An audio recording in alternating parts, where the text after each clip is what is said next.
I'm here. The cheetah is here. They call him the cheetah. His speed can't be coached. He's fast. Fastest man in the league.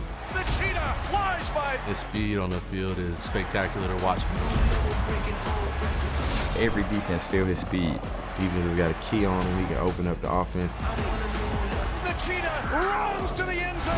He definitely is the cheetah. Hey. Look at that. All right, it's one thing to air that and then to talk about Tyreek Hill, but he's actually here with us in studio. We're so glad to have you, Tyreek. We're gonna have a whole lot of fun with him, by the way. He's gonna stick around for a while. I'm gonna ask you some serious stuff, but what'd you think about that edit there with the cheetah like spliced into you doing cool things? That was kind of cool, man. That was real cool. But I'm real excited to see how good my thighs look on TV. I was looking at the screen. They look real good on TV. Do we need to get a close-up? Look at the thigh like that. Look at that right there. All right, we're going to leave that there. But what do you think about the offseason the Dolphins have had so far, Tyreek? You know what? I believe that we had an A+ offseason. Yeah. You know, the reason being is because Chris Greer and our head coach Mike McDaniel, those guys went into the offseason and was like, we are going to correct a lot of things. Obviously, offensively, we were missing, a few key pieces. It's going to be tough, considering the fact that we were the #1 offense last year. But obviously, every team has, improvements, things that they can get better at. And for us, things that we can get better at that sticks out to me is third down situations. Adding a guy like Odell Beckham, being able to beat, one-on-one coverage, going against, the third corner is going to be a huge advantage for our offense. And no other guy, I feel like, can step into that role and take ownership of it, just like Odell would be able to. What have your conversations with Odell been like so far? Those conversations have always started out about speed. They've always started about, hey man, when I was in New York, I would have got you, cheetah. I would have got you, man. But it's all fun, man. To have that kind of camaraderie, inside of the locker room, man. It's always fun to have competition, within the guys like that, man. So having O is going to be huge for us. Tua's excited. He adds even more weaponry to an already stacked offense. He's looking for a new deal. What would your message be to Miami fans and people out there about this particular deal when it comes to Tua? I would just say just stay patient. Both sides obviously know that we need, both sides know that they need each other. Dolphins knowing that they need QB1 and Tua knowing that he wants to stay in Miami. So just stay patient, man. I feel like whenever it's time to sign the deal, it's going to come out and everybody's going to be happy. I feel like Tua's not a very selfish guy. Everybody knows that. He loves his team. He loves his teammates.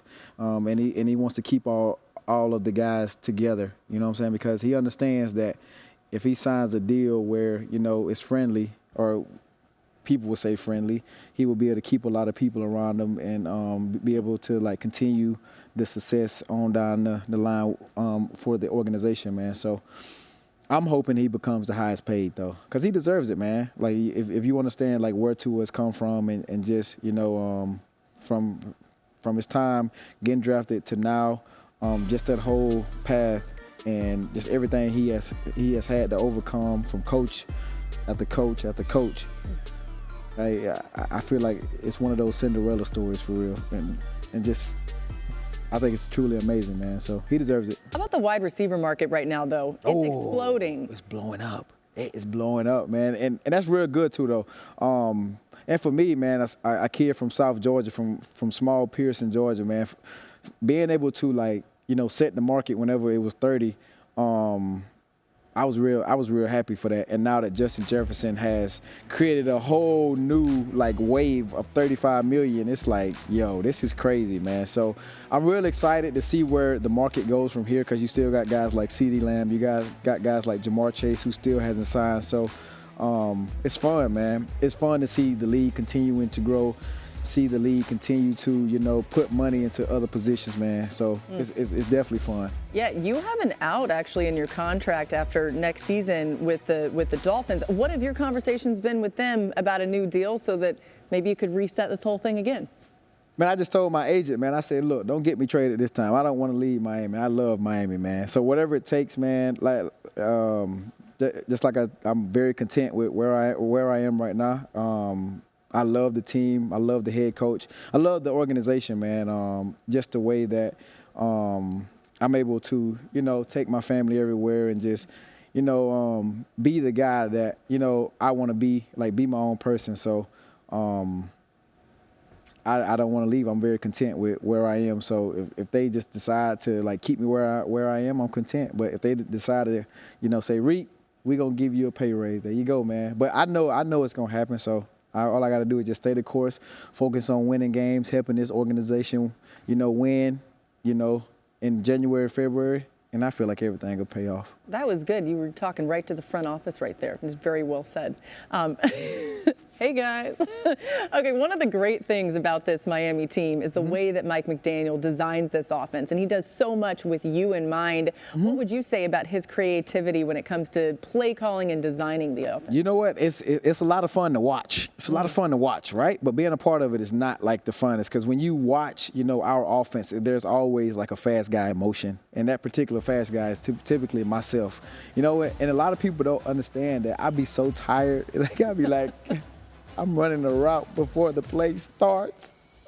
It's like you send me in motion all the way to the left, and then I got to run a 17-yard comeback and go, and it's like, but it's fun though, like once you like understand like his mindset and like his whole philosophy of it, you know what I'm saying? It's absolutely fun, and like we know each and every week, like we got to be prepared to like add a new play into our playbook, because he's going to bring like something new from another team, but he's going to spin it in his way to make it the Miami Dolphin way. And that's the fun part about it, man, because you're always learning in this system. The next question here, it's on the screen. Since you are working on the prompter reads, and let's read it and then you can answer it too. Okay. Your team is loaded with speed, so who on the Miami Dolphins would win a 40-yard dash if everyone competed? Who would it be? It would be me, of course. It would be me, of course. It doesn't matter how old I am or how much I weigh. I would be the guy to beat every single one of those guys. Devon A-Chain, Raheem Mostert, Jalen Waddle, Jalen Wright, Jalen Ramsey, Jalen Phillips. You bring the whole list of J-Ups in the NFL, I'm going to beat them. You feel me? Look at you out there. Oh, that's Mostert getting ready to go. Yeah, that's Mostert right there. Now, listen, Mostert, he's really, really fast. You still think you're going to beat him in the 40? Oh, yeah, for sure. Okay. I mean, just look at the 40 times. All right. Well, one thing that I know you're really good at is touchdown celebrations, because you score a lot of touchdowns. You guys have a ton of fun on the field in Miami. Many of these have gone viral for creative celebrations that you guys come up with. Let's take a look at some of them. We're going to start with your backflip. This is unbelievable to me, to be totally honest. Is it hard to stick the landing with pads and a helmet on? It is not hard to stick the landing, because guess what? You're so amped up and so fired up that, the intensity and, all of the emotion, like, it gets you going. That was like a back handspring into a backflip.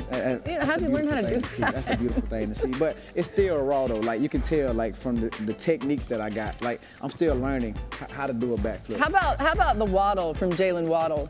You ever try to recreate that yourself? Like, do a little waddle or anything? I tried to recreate it, but he's done that so many times and perfected it in his own way that I feel like you can't.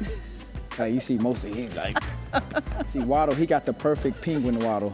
He does. He knows it well. He knows it well. Another teammate of yours, Raheem Mostert, who we've referenced a few times here, he goes with the surfing celebration. It's pretty cool. He was offered a surfing contract in high school.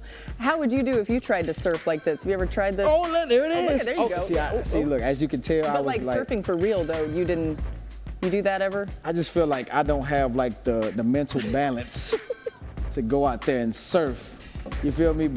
And plus, I'm afraid of sharks too. So. Oh, same.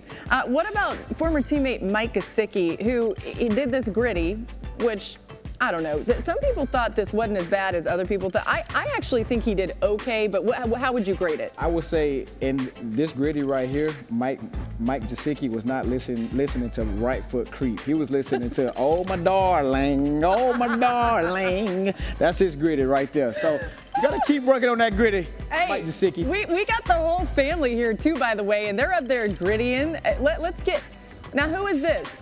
Oh, this is my oldest son right here.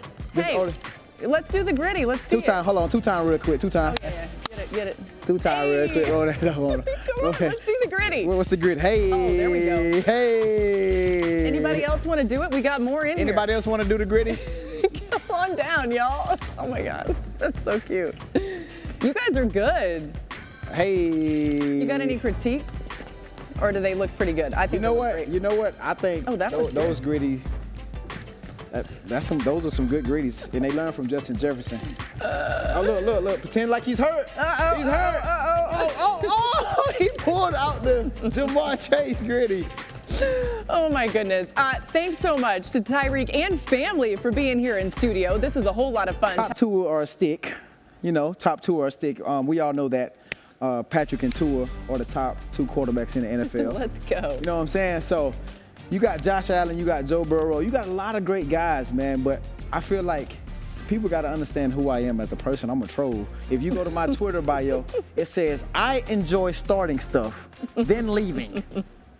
Yeah. So I started a whole uproar, then I left. Yeah, I mean, we're making you keep going with it. All right, so you did mention this, Josh Allen and Aaron Rodgers, both not on the list. Is it because they're in the division, or what was the... Nah. See, look, like I said, I just love trolling people and making people mad. That's it. It's like I knew all the Bills fans were gonna say, yeah, you know Josh Allen owned you. So that's just the fun part of it, just getting people riled up. I'm sure Bills fans like that impersonation of them. All right, since we got clarity on your list, which is good, it's time for a segment we call Lost in Translation. We thought this would be a whole lot of fun with you. We're going to show you something, okay. And Tyreek, you're going to tell us what it really means. So this is a special version of the segment because it's all about your head coach, Mike McDaniel. Yeah. Let's start with this from week 2 last year against the Patriots. McDaniel, after his halftime interview, just ran away from the cameraman. What's going on here? He's pretty fast, though. Yeah, he is pretty fast. This was one of those moments where right before the half, he was like, hey, Ricky, you want to see how fast I am? I was like, yeah, what is he about to do? What is he about to do? And then he pulls this off. I know. Runs away from the cameraman. He should have gave a peace sign, though. The guy trying to follow him's like, come on, man. Slow it down. All right, next up is this from McDaniel, the week after his first win as an NFL head coach. Actually, I get more sleep now than I did in my past endeavors. What did he say? It's partially because it didn't matter. I used to be able to really push it from game day to almost Wednesday without showering. Now that would be obvious. I can't hide. All right, so he's saying that he wouldn't shower from game day to like Wednesday. Should we be worried about his hygiene? Is that... Nah, that's what you want. I feel like that's what you want as a coach, though. Like, that's the mentality you want. You want a guy who's willing to stay in the office without showering, doesn't care about his hygiene, willing to put in the work, that cares to draw up the necessary plays to win for the next week and don't get no sleep. Love the guy. You love it. I would love to pay for that guy. Optional. Good thing you do play for him. Next up is from January 2023 when McDaniel was asked about the ping pong table being removed from the facility. Now I'm out of the loop, have no idea. And I think I got somebody mentioned something to me maybe the end of last week or maybe yesterday. I can't even remember. It was like, hey, the ping pong table is gone. I was like, oh, really? Where's the ping pong table? That's what I want to know. Who stole the ping pong table? Was it a thievery? Did you guys ever get to the bottom of this? Is there a new ping pong table at the facility? Did somebody steal this thing? What happened? You know what's crazy? The ping pong theory, like, we never found out what really happened to the ping pong table. Mystery. Like, so here's my assumption. I feel like Connor Williams took our ping pong table and now he's left the team. So now I have no access to like get in contact with him. Connor, I mean, I don't know. This could be it. Do you want to send a message out to him to get that ping pong table back? Yeah, Connor Williams. Either we need you to sign back or give us our ping pong table back. Which one you want to do? I'd rather you sign back, though. I'm confused about how one would get out of the facility with like a whole ping pong table and nobody would notice. But maybe he's that sneaky. All right, still ahead. Thanks to Tyreek for being here.